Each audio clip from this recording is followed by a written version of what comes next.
Good morning, everyone. Welcome back to my channel. I hope y'all are fine. Today, I want to share with you the 5 business lessons I've learned this year. As some of you know, if you've watched my previous videos, probably that you know about the fact that I created my own brand. I created this year my brand San Atelier, which really started this year. Like the creation of my brand started this year, but my entrepreneurial journey, let's put it like that, started probably 2 years ago with the start of Pinterest and YouTube.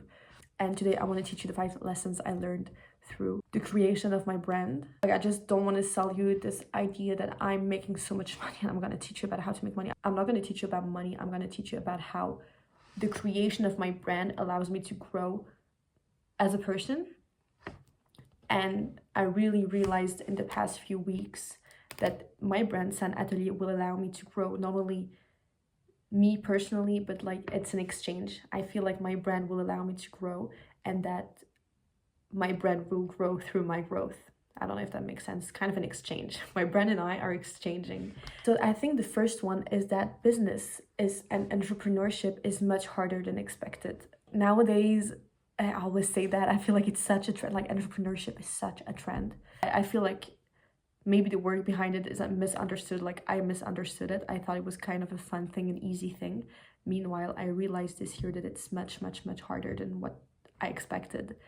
It's so hard to make money out of your business. It's so hard to start a business. It's so hard to launch your idea. And that leads me to my second point, is that entrepreneurship or creating a business is really a self-growth journey. Through the creation of my brand and my business, I really grew.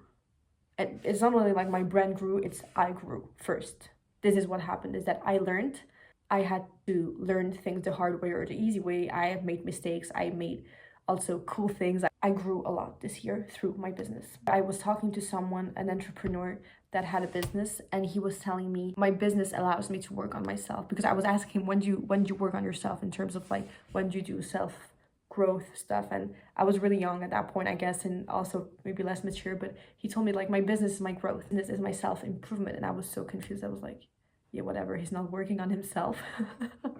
And this year I realized that really creating a business, creating your brand, launching something is really a self-growth journey. The third point is that I work better when I'm aligned. And this was really interesting because every time something amazing happened in the creation of my brand, products I was able to make was through the fact that I was aligned. Whenever I was misaligned, I was not able to put any content on YouTube or Pinterest. I was not able to create anything. I was not able to even create an event or anything.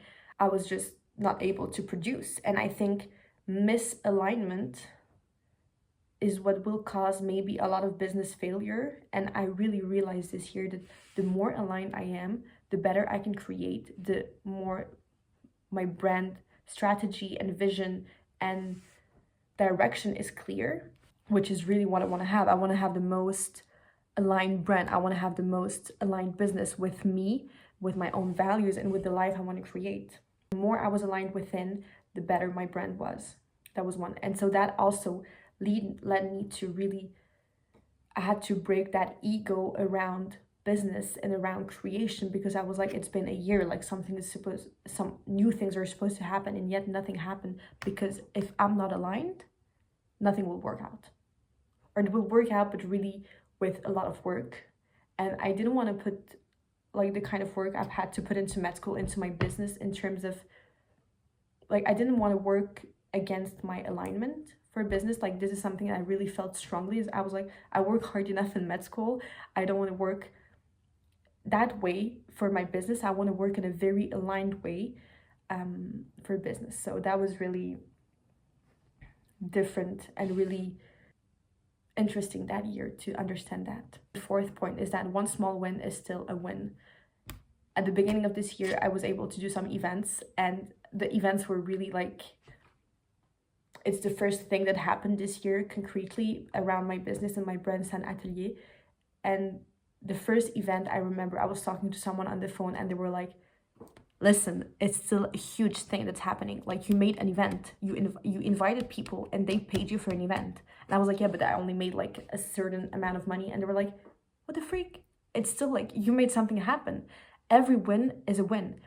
no matter the win, if it's a small one, if it's like you made $10 that day, you had to sell something and you sold it, like, congrats to you. It's amazing. It's like every win is a win. You need to take every chance to acknowledge a win. You need to take it. Every win will allow you to go to the next step and to make the next win bigger. You know what I mean? And one last point that I learned is that men and women, we work differently. Business as a man is different than business as a woman. I believe so. This is how I've experienced it that year. Like, I wouldn't be able to work from and to create my business out of a masculine energy. This would be completely misaligned with me. And maybe that also joins the point I had before, that I work better and my business thrives better when I'm aligned. But I think this one's really crucial to me, is that I had to understand I will never be really happy and my business will never thrive if I work out of my masculine energy. And I realized this year it's really important for me to work out of my feminine energy, my dominant energy, which is my feminine one, and to create a business out of that. Of course, you still need masculine energy. It's not like I just want to clarify that, because sometimes even I do the mistake of, I'm like, I have to be in my feminine energy. No, baby, you need feminine energy as your dominant energy, but you still need the masculine to structure and to be logical, and still need to have the masculine energy within you to be logical, to be strategic, to be having like a vision. You still need the frame, you know, but the dominant energy probably will be the feminine one, to not burn you out, to allow you to be aligned within yourself and within the business you want to create. And I think this one was really also hard to understand for other people. A lot of people are like, yeah, but you need to work harder, you need to like be more strategic, you need to post online, you need to do this, you need to do that, you need to... I was like, no, I cannot do it that way, because if I do it that way, I would just be completely misaligned with what I want to create and the business I want to have, which is a business that comes out of my feminine. But of course, you still need the masculine, as I said before. Don't forget that. It's always a balance. Yin yang, you still need the both. You need the feminine and the masculine. But if you're a woman, probably your feminine energy will be the dominant one. And if you're a man, you need the masculine mostly, I think. And then you also need the feminine. Like, you need both. You always need both. So those were my 5 lessons I learned this year for business. Christmas is coming soon. New Year's is coming soon. So enjoy those last 25 days. It's crazy. 2025 is ending, and I'll see you soon. Bye bye.